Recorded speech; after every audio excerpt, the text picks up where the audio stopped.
ਫਰੀਦਕੋਟ ਜ਼ਿਲ੍ਹੇ ਦੇ ਪਿੰਡ ਬੁਰਜ ਜਵਾਹਰ ਸਿੰਘ ਵਾਲਾ ਅਤੇ ਬਰਗਾੜੀ ਵਿੱਚ ਸ੍ਰੀ ਗੁਰੂ ਗ੍ਰੰਥ ਸਾਹਿਬ ਜੀ ਦੀ ਬੀੜ ਚੋਰੀ ਕਰਨ, ਅੰਗ ਗਲੀਆਂ ਵਿੱਚ ਖਿਲਾਰਨ ਅਤੇ ਇਤਰਾਜ਼ਯੋਗ ਪੋਸਟਰ ਲਾਉਣ ਦੇ ਮਾਮਲੇ ਵਿੱਚ ਪੰਜਾਬ ਸਰਕਾਰ ਨੇ ਅੱਜ ਸੌਦਾ ਸਾਧ ਸਮੇਤ 7 ਡੇਰਾ ਪ੍ਰੇਮੀਆਂ ਖਿਲਾਫ ਮੁਕੱਦਮਾ ਚਲਾਉਣ ਲਈ ਜ਼ਰੂਰੀ ਮਨਜ਼ੂਰੀ ਦੇ ਦਿੱਤੀ ਹੈ। ਗ੍ਰਹਿ ਵਿਭਾਗ ਦੇ ਸਕੱਤਰ ਗੁਰਕੀਰਤਪਾਲ ਸਿੰਘ ਨੇ ਆਪਣੇ ਫੈਸਲੇ ਵਿੱਚ ਕਿਹਾ ਕਿ ਹੁਣ ਤੱਕ ਇਕੱਠੇ ਕੀਤੇ ਗਏ ਸਬੂਤਾਂ ਤੋਂ ਜਾਪਦਾ ਹੈ ਕਿ ਸ੍ਰੀ ਗੁਰੂ ਗ੍ਰੰਥ ਸਾਹਿਬ ਜੀ ਦੀ ਬੀੜ ਚੋਰੀ ਕਰਨ, ਬਾਅਦ ਵਿੱਚ ਇਸ ਦੇ ਅੰਗ ਗਲੀਆਂ ਵਿੱਚ ਖਿਲਾਰਨ ਅਤੇ ਇਤਰਾਜ਼ਯੋਗ ਪੋਸਟਰ ਲਾਉਣ ਦੇ ਦੋਸ਼ ਮੁੱਢਲੇ ਰੂਪ ਵਿੱਚ ਸਾਬਿਤ ਹੁੰਦੇ ਹਨ।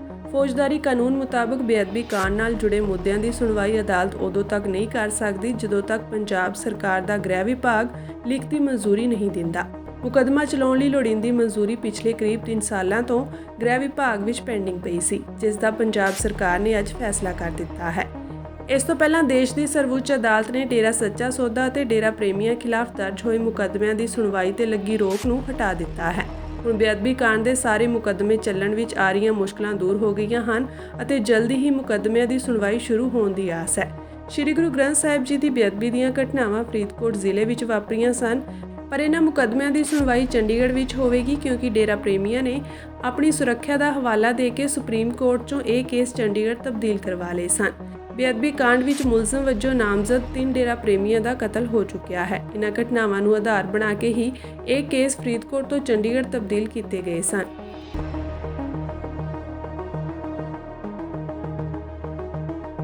ਫਰੀਦਕੋਟ ਜ਼ਿਲ੍ਹੇ ਦੇ ਪਿੰਡ ਬੁਰਜ ਜਵਾਹਰ ਸਿੰਘ ਵਾਲਾ ਅਤੇ ਬਰਗਾੜੀ ਵਿੱਚ ਸ੍ਰੀ ਗੁਰੂ ਗ੍ਰੰਥ ਸਾਹਿਬ ਜੀ ਦੀ ਬੀੜ ਚੋਰੀ ਕਰਨ, ਅੰਗ ਗਲੀਆਂ ਵਿੱਚ ਖਿਲਾਰਨ ਅਤੇ ਇਤਰਾਜ਼ਯੋਗ ਪੋਸਟਰ ਲਾਉਣ ਦੇ ਮਾਮਲੇ ਵਿੱਚ ਪੰਜਾਬ ਸਰਕਾਰ ਨੇ ਅੱਜ ਸੌਦਾ ਸਾਧ ਸਮੇਤ 7 ਡੇਰਾ ਪ੍ਰੇਮੀਆਂ ਖਿਲਾਫ ਮੁਕੱਦਮਾ ਚਲਾਉਣ ਲਈ ਜ਼ਰੂਰੀ ਮਨਜ਼ੂਰੀ ਦੇ ਦਿੱਤੀ ਹੈ। ਗ੍ਰਹਿ ਵਿਭਾਗ ਦੇ ਸਕੱਤਰ ਗੁਰਕੀਰਤਪਾਲ ਸਿੰਘ ਨੇ ਆਪਣੇ ਫੈਸਲੇ ਵਿੱਚ ਕਿਹਾ ਕਿ ਹੁਣ ਤੱਕ ਇਕੱਠੇ ਕੀਤੇ ਗਏ ਸਬੂਤਾਂ ਤੋਂ ਜਾਪਦਾ ਹੈ ਕਿ ਸ੍ਰੀ ਗੁਰੂ ਗ੍ਰੰਥ ਸਾਹਿਬ ਜੀ ਦੀ ਬੀੜ ਚੋਰੀ ਕਰਨ, ਬਾਅਦ ਵਿੱਚ ਇਸ ਦੇ ਅੰਗ ਗਲੀਆਂ ਵਿੱਚ ਖਿਲਾਰਨ ਅਤੇ ਇਤਰਾਜ਼ਯੋਗ ਪੋਸਟਰ ਲਾਉਣ ਦੇ ਦੋਸ਼ ਮੁੱਢਲੇ ਰੂਪ ਵਿੱਚ ਸਾਬਿਤ ਹੁੰਦੇ ਹਨ। ਫੌਜਦਾਰੀ ਕਾਨੂੰਨ ਮੁਤਾਬਕ ਬੇਅਦਬੀ ਕਾਂਡ ਨਾਲ ਜੁੜੇ ਮੁੱਦਿਆਂ ਦੀ ਸੁਣਵਾਈ ਅਦਾਲਤ ਉਦੋਂ ਤੱਕ ਨਹੀਂ ਕਰ ਸਕਦੀ ਜਦੋਂ ਤੱਕ ਪੰਜਾਬ ਸਰਕਾਰ ਦਾ ਗ੍ਰਹਿ ਵਿਭਾਗ ਲਿਖਤੀ ਮਨਜ਼ੂਰੀ ਨਹੀਂ ਦਿੰਦਾ। ਮੁਕੱਦਮਾ ਚਲਾਉਣ ਲਈ ਲੋੜੀਂਦੀ ਮਨਜ਼ੂਰੀ ਪਿਛਲੇ ਕਰੀਬ 3 ਸਾਲਾਂ ਤੋਂ ਗ੍ਰਹਿ ਵਿਭਾਗ ਵਿੱਚ ਪੈਂਡਿੰਗ ਪਈ ਸੀ, ਜਿਸ ਦਾ ਪੰਜਾਬ ਸਰਕਾਰ ਨੇ ਅੱਜ ਫੈਸਲਾ ਕਰ ਦਿੱਤਾ ਹੈ। ਇਸ ਤੋਂ ਪਹਿਲਾਂ ਦੇਸ਼ ਦੀ ਸਰਵਉੱਚ ਅਦਾਲਤ ਨੇ ਡੇਰਾ ਸੱਚਾ ਸੌਦਾ ਅਤੇ ਡੇਰਾ ਪ੍ਰੇਮੀਆਂ ਖਿਲਾਫ ਦਰਜ ਹੋਏ ਮੁਕੱਦਮਿਆਂ ਦੀ ਸੁਣਵਾਈ ਤੇ ਲੱਗੀ ਰੋਕ ਨੂੰ ਹਟਾ ਦਿੱਤਾ ਹੈ। ਹੁਣ ਬੇਅਦਬੀ ਕਾਂਡ ਦੇ ਸਾਰੇ ਮੁਕੱਦਮੇ ਚੱਲਣ ਵਿੱਚ ਆ ਰਹੀਆਂ ਮੁਸ਼ਕਲਾਂ ਦੂਰ ਹੋ ਗਈਆਂ ਹਨ ਅਤੇ ਜਲਦੀ ਹੀ ਮੁਕੱਦਮਿਆਂ ਦੀ ਸੁਣਵਾਈ ਸ਼ੁਰੂ ਹੋਣ ਦੀ ਆਸ ਹੈ। ਸ੍ਰੀ ਗੁਰੂ ਗ੍ਰੰਥ ਸਾਹਿਬ ਜੀ ਦੀ ਬੇਅਦਬੀ ਦੀਆਂ ਘਟਨਾਵਾਂ ਫਰੀਦਕੋਟ ਜ਼ਿਲ੍ਹੇ ਵਿੱਚ ਵਾਪਰੀਆਂ ਸਨ, ਪਰ ਇਹਨਾਂ ਮੁਕੱਦਮਿਆਂ ਦੀ ਸੁਣਵਾਈ ਚੰਡੀਗੜ੍ਹ ਵਿੱਚ ਹੋਵੇਗੀ ਕਿਉਂਕਿ ਡੇਰਾ ਪ੍ਰੇਮੀਆਂ ਨੇ ਆਪਣੀ ਸੁਰੱਖਿਆ ਦਾ ਹਵਾਲਾ ਦੇ ਕੇ ਸੁਪਰੀਮ ਕੋਰਟ 'ਚੋਂ ਇਹ ਕੇਸ ਚੰਡੀਗੜ੍ਹ ਤਬਦੀਲ ਕਰਵਾ ਲਏ ਸਨ। ਬੇਅਦਬੀ ਕਾਂਡ ਵਿੱਚ ਮੁਲਜ਼ਮ ਵਜੋਂ ਨਾਮਜ਼ਦ 3 ਡੇਰਾ ਪ੍ਰੇਮੀਆਂ ਦਾ ਕਤਲ ਹੋ ਚੁੱਕਿਆ ਹੈ। ਇਹਨਾਂ ਘਟਨਾਵਾਂ ਨੂੰ ਆਧਾਰ ਬਣਾ ਕੇ ਹੀ ਇਹ ਕੇਸ ਫਰੀਦਕੋਟ ਤੋਂ ਚੰਡੀਗੜ੍ਹ ਤਬਦੀਲ ਕੀਤੇ ਗਏ ਸਨ।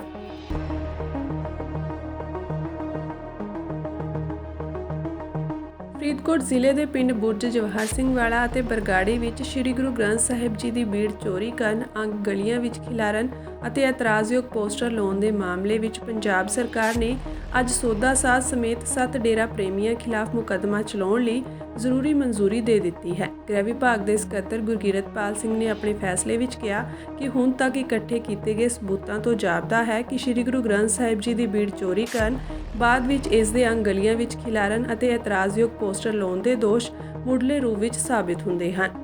ਫੌਜਦਾਰੀ ਕਾਨੂੰਨ ਮੁਤਾਬਕ ਬੇਅਦਬੀ ਕਾਂਡ ਨਾਲ ਜੁੜੇ ਮੁੱਦਿਆਂ ਦੀ ਸੁਣਵਾਈ ਅਦਾਲਤ ਉਦੋਂ ਤੱਕ ਨਹੀਂ ਕਰ ਸਕਦੀ ਜਦੋਂ ਤੱਕ ਪੰਜਾਬ ਸਰਕਾਰ ਦਾ ਗ੍ਰਹਿ ਵਿਭਾਗ ਲਿਖਤੀ ਮਨਜ਼ੂਰੀ ਨਹੀਂ ਦਿੰਦਾ।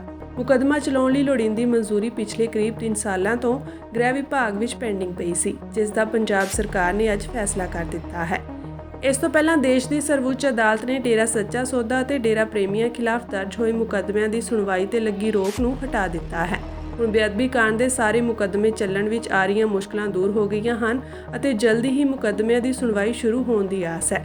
ਸ੍ਰੀ ਗੁਰੂ ਗ੍ਰੰਥ ਸਾਹਿਬ ਜੀ ਦੀ ਬੇਅਦਬੀ ਦੀਆਂ ਘਟਨਾਵਾਂ ਫਰੀਦਕੋਟ ਜ਼ਿਲ੍ਹੇ ਵਿੱਚ ਵਾਪਰੀਆਂ ਸਨ, ਪਰ ਇਹਨਾਂ ਮੁਕੱਦਮਿਆਂ ਦੀ ਸੁਣਵਾਈ ਚੰਡੀਗੜ੍ਹ ਵਿੱਚ ਹੋਵੇਗੀ ਕਿਉਂਕਿ ਡੇਰਾ ਪ੍ਰੇਮੀਆਂ ਨੇ ਆਪਣੀ ਸੁਰੱਖਿਆ ਦਾ ਹਵਾਲਾ ਦੇ ਕੇ ਸੁਪਰੀਮ ਕੋਰਟ 'ਚੋਂ ਇਹ ਕੇਸ ਚੰਡੀਗੜ੍ਹ ਤਬਦੀਲ ਕਰਵਾ ਲਏ ਸਨ।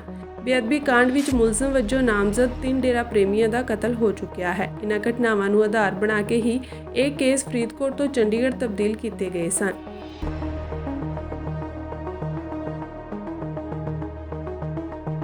ਫਰੀਦਕੋਟ ਜ਼ਿਲ੍ਹੇ ਦੇ ਪਿੰਡ ਬੁਰਜ ਜਵਾਹਰ ਸਿੰਘ ਵਾਲਾ ਅਤੇ ਬਰਗਾੜੀ ਵਿੱਚ ਸ੍ਰੀ ਗੁਰੂ ਗ੍ਰੰਥ ਸਾਹਿਬ ਜੀ ਦੀ ਬੀੜ ਚੋਰੀ ਕਰਨ, ਅੰਗ ਗਲੀਆਂ ਵਿੱਚ ਖਿਲਾਰਨ ਅਤੇ ਇਤਰਾਜ਼ਯੋਗ ਪੋਸਟਰ ਲਾਉਣ ਦੇ ਮਾਮਲੇ ਵਿੱਚ ਪੰਜਾਬ ਸਰਕਾਰ ਨੇ ਅੱਜ ਸੌਦਾ ਸਾਧ ਸਮੇਤ 7 ਡੇਰਾ ਪ੍ਰੇਮੀਆਂ ਖਿਲਾਫ ਮੁਕੱਦਮਾ ਚਲਾਉਣ ਲਈ ਜ਼ਰੂਰੀ ਮਨਜ਼ੂਰੀ ਦੇ ਦਿੱਤੀ ਹੈ। ਗ੍ਰਹਿ ਵਿਭਾਗ ਦੇ ਸਕੱਤਰ ਗੁਰਕੀਰਤਪਾਲ ਸਿੰਘ ਨੇ ਆਪਣੇ ਫੈਸਲੇ ਵਿੱਚ ਕਿਹਾ ਕਿ ਹੁਣ ਤੱਕ ਇਕੱਠੇ ਕੀਤੇ ਗਏ ਸਬੂਤਾਂ ਤੋਂ ਜਾਪਦਾ ਹੈ ਕਿ ਸ੍ਰੀ ਗੁਰੂ ਗ੍ਰੰਥ ਸਾਹਿਬ ਜੀ ਦੀ ਬੀੜ ਚੋਰੀ ਕਰਨ, ਬਾਅਦ ਵਿੱਚ ਇਸ ਦੇ ਅੰਗ ਗਲੀਆਂ ਵਿੱਚ ਖਿਲਾਰਨ ਅਤੇ ਇਤਰਾਜ਼ਯੋਗ ਪੋਸਟਰ ਲਾਉਣ ਦੇ ਦੋਸ਼ ਮੁੱਢਲੇ ਰੂਪ ਵਿੱਚ ਸਾਬਿਤ ਹੁੰਦੇ ਹਨ। ਫੌਜਦਾਰੀ ਕਾਨੂੰਨ ਮੁਤਾਬਕ ਬੇਅਦਬੀ ਕਾਂਡ ਨਾਲ ਜੁੜੇ ਮੁੱਦਿਆਂ ਦੀ ਸੁਣਵਾਈ ਅਦਾਲਤ ਉਦੋਂ ਤੱਕ ਨਹੀਂ ਕਰ ਸਕਦੀ ਜਦੋਂ ਤੱਕ ਪੰਜਾਬ ਸਰਕਾਰ ਦਾ ਗ੍ਰਹਿ ਵਿਭਾਗ ਲਿਖਤੀ ਮਨਜ਼ੂਰੀ ਨਹੀਂ ਦਿੰਦਾ। ਮੁਕੱਦਮਾ ਚਲਾਉਣ ਲਈ ਲੋੜੀਂਦੀ ਮਨਜ਼ੂਰੀ ਪਿਛਲੇ ਕਰੀਬ 3 ਸਾਲਾਂ ਤੋਂ ਗ੍ਰਹਿ ਵਿਭਾਗ ਵਿੱਚ ਪੈਂਡਿੰਗ ਪਈ ਸੀ, ਜਿਸ ਦਾ ਪੰਜਾਬ ਸਰਕਾਰ ਨੇ ਅੱਜ ਫੈਸਲਾ ਕਰ ਦਿੱਤਾ ਹੈ। ਇਸ ਤੋਂ ਪਹਿਲਾਂ ਦੇਸ਼ ਦੀ ਸਰਵਉੱਚ ਅਦਾਲਤ ਨੇ ਡੇਰਾ ਸੱਚਾ ਸੌਦਾ ਅਤੇ ਡੇਰਾ ਪ੍ਰੇਮੀਆਂ ਖਿਲਾਫ ਦਰਜ ਹੋਏ ਮੁਕੱਦਮਿਆਂ ਦੀ ਸੁਣਵਾਈ ਤੇ ਲੱਗੀ ਰੋਕ ਨੂੰ ਹਟਾ ਦਿੱਤਾ ਹੈ। ਹੁਣ ਬੇਅਦਬੀ ਕਾਂਡ ਦੇ ਸਾਰੇ ਮੁਕੱਦਮੇ ਚੱਲਣ ਵਿੱਚ ਆ ਰਹੀਆਂ ਮੁਸ਼ਕਲਾਂ ਦੂਰ ਹੋ ਗਈਆਂ ਹਨ ਅਤੇ ਜਲਦੀ ਹੀ ਮੁਕੱਦਮਿਆਂ ਦੀ ਸੁਣਵਾਈ ਸ਼ੁਰੂ ਹੋਣ ਦੀ ਆਸ ਹੈ। ਸ੍ਰੀ ਗੁਰੂ ਗ੍ਰੰਥ ਸਾਹਿਬ ਜੀ ਦੀ ਬੇਅਦਬੀ ਦੀਆਂ ਘਟਨਾਵਾਂ ਫਰੀਦਕੋਟ ਜ਼ਿਲ੍ਹੇ ਵਿੱਚ ਵਾਪਰੀਆਂ ਸਨ, ਪਰ ਇਹਨਾਂ ਮੁਕੱਦਮਿਆਂ ਦੀ ਸੁਣਵਾਈ ਚੰਡੀਗੜ੍ਹ ਵਿੱਚ ਹੋਵੇਗੀ ਕਿਉਂਕਿ ਡੇਰਾ ਪ੍ਰੇਮੀਆਂ ਨੇ ਆਪਣੀ ਸੁਰੱਖਿਆ ਦਾ ਹਵਾਲਾ ਦੇ ਕੇ ਸੁਪਰੀਮ ਕੋਰਟ 'ਚੋਂ ਇਹ ਕੇਸ ਚੰਡੀਗੜ੍ਹ ਤਬਦੀਲ ਕਰਵਾ ਲਏ ਸਨ।